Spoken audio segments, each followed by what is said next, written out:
protecting against a new wave of Chinese cyber attacks. Brian Gant is assistant professor of cybersecurity in the Simon School of Business at Maryville University. Hi, Brian. Hello, how are you? Good. Thanks for being with me today. I appreciate it. Brian, what kind of cyber attacks with links to China are being experienced right now? Are they different from before, and who were the targets? I don't think they're necessarily different from before. I think we're just seeing a wave of recent attacks on our critical infrastructures, whether it be the electrical grid, colonial pipeline issue that we had a while back. I think it's just another form of not necessarily trying to advertise themselves as the number one superpower, but I think letting the United States know that, hey, we're here. Mm-hmm. We want to make sure you understand that we have the means, whether it be, via weather balloons or the like. We have the means to conduct, surveillance and espionage on our own hand. Aside from the balloons, which were unquestionably from the Chinese, is it positively established that other types of cyber attacks are indeed China-based? I don't think necessarily positively attached, but you can kind of infer that, right? Mm-hmm. Look at the whole TikTok situation that we're dealing with right now. Obviously, Chinese-based technology company.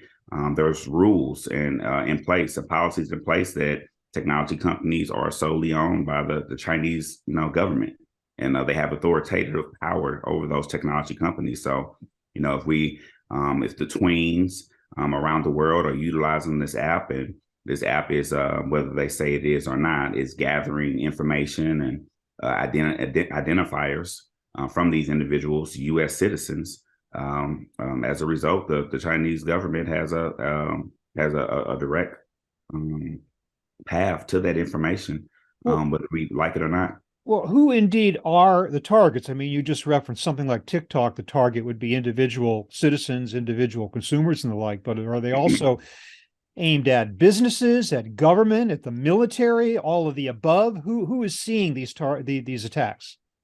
The majority of them would be, again, I think it's kind of like what we call spear phishing in cybersecurity. It's where you cast a wide net and you look for those individuals who have the most access, the most privileged access, whether it be in defense companies, the government, manufacturing, companies that are known to have do business with the military, or even our government agencies, right? So I believe they're after intel and they're after data.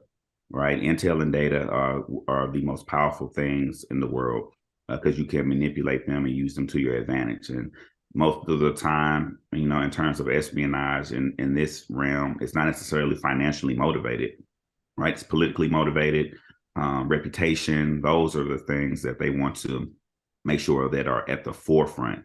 So anything that can provide an edge in that realm is a target pertaining to espionage.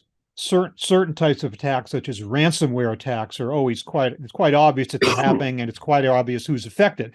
By their very nature, that's what they're intended to do. Mm-hmm. What other kinds of cyber attacks are there out there? I mean, have there been any serious instances of damage done in recently in terms of information that has actually been demonstratively stolen, or do we just kind of have a general idea these attacks are happening and we're not sure what the impact is?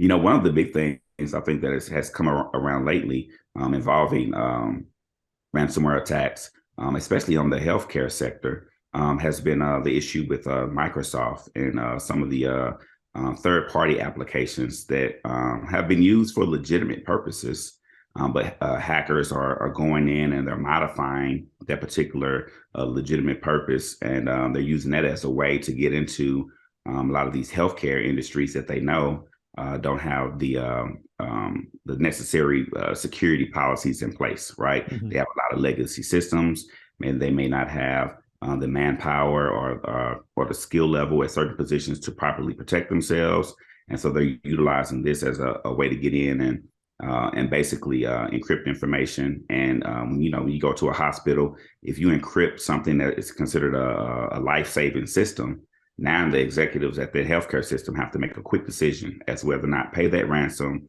or to choose another option.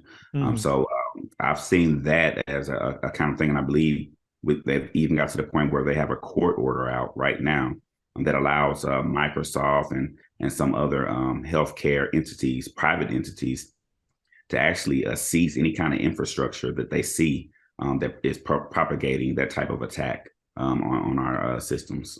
Mhm. And of course, those attacks maybe not just coming from the Chinese. They could be private individuals. They could be coming out of Russia. They could be coming Correct. out of multiple. The ransomware attacks are not all attributed to China in this case, correct? Yeah, that's correct. APT groups typically their big thing with ransomware is trying to find low hanging fruit, Yeah. and they typically find that within certain sectors. You mentioned electrical grids, and that just might be the scariest possibility of all. If a Absolutely. hacker actually is able to bring down an electrical grid, either locally or nationally. Now, of course, in the case of the Colonial Pipeline, we saw a pipeline interrupted, a pipeline operations. But what about the susceptibility of the electrical grid to attack? Do you think it's secure and safe, or do you think there are some weaknesses that need to be addressed? There definitely are some weaknesses that need to be addressed, and I think a lot of it revolves around what we call disaster recovery, right? So, Mhm. with cyber attacks, it's all about having options. And so, in the issue with the Colonial Pipeline, we didn't have an option, right? We didn't have a backup that was readily available, and they were susceptible, and as a result, panic. People at the gas station filling trash bags with gas, all of that kind of thing started revving up. And Mhm. that's what you don't want to have, right? And so CISA, the Cybersecurity Infrastructure Agency, which is kind of mandated with protecting the homeland, I think they're doing a good job.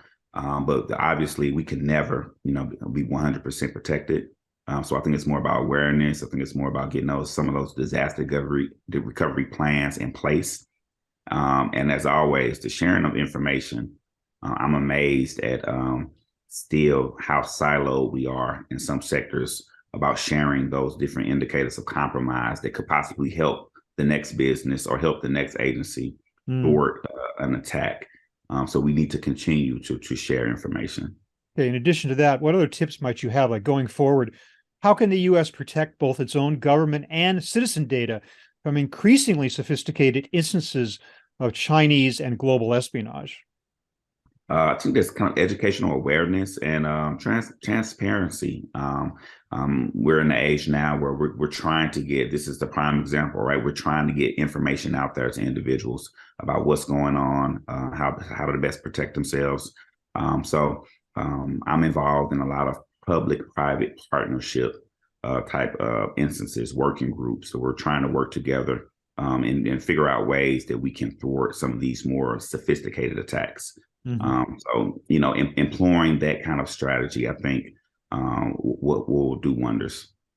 Sometimes, Brian, it seems like we're just caught in an endless series of attacks and then trying to address the attacks that already happened, closing a series of barn doors after the horses are already gone. Absolutely. And then I'm just wondering, do you have any hope that at some point we might be able to get ahead of the hackers who are always seem to be one step ahead of us? We're trying to stay up, we're trying to catch them, trying to get ahead of them. Do you think we can do that at some point and put an end to this constant loop? I don't necessarily, and I hate to be a pessimist, I don't necessarily think we will get to the point where we can get ahead. Mm-hmm. But I think as long as we are within reach, I think that is the most important thing, right? It's the getting some of those individuals to maybe turn to become ethical hackers, right? Mm-hmm. Using evil for good. I think there is technology is a wonderful thing. But I think oftentimes we focus more on ways to be malicious with it, and we just have to lessen that gap. And I think CISA and again a lot of other agencies from a federal government perspective are really focusing on liaisoning with industry, with private industry, with startups, with all of those individuals with higher education. A great example of that is down in the University of Texas, San Antonio. They actually have a think tank in downtown San Antonio where you have industry, you have government, both local and federal, and you have higher education all sitting together in one building trying to address some of these cybersecurity issues on a global scale. That's what we have to get to in order to catch up. Okay, so maybe some hope, but Brian Gant of Maryville University, thank you so much for bringing us up to date on the situation with regard to cybersecurity and what we might do in order to maybe attempt to get ahead of it and kind of stay on track, prevent these things from happening in the future. Thank you very much for being with me today. Really appreciate it. Absolutely. Thank you for your time, Robert.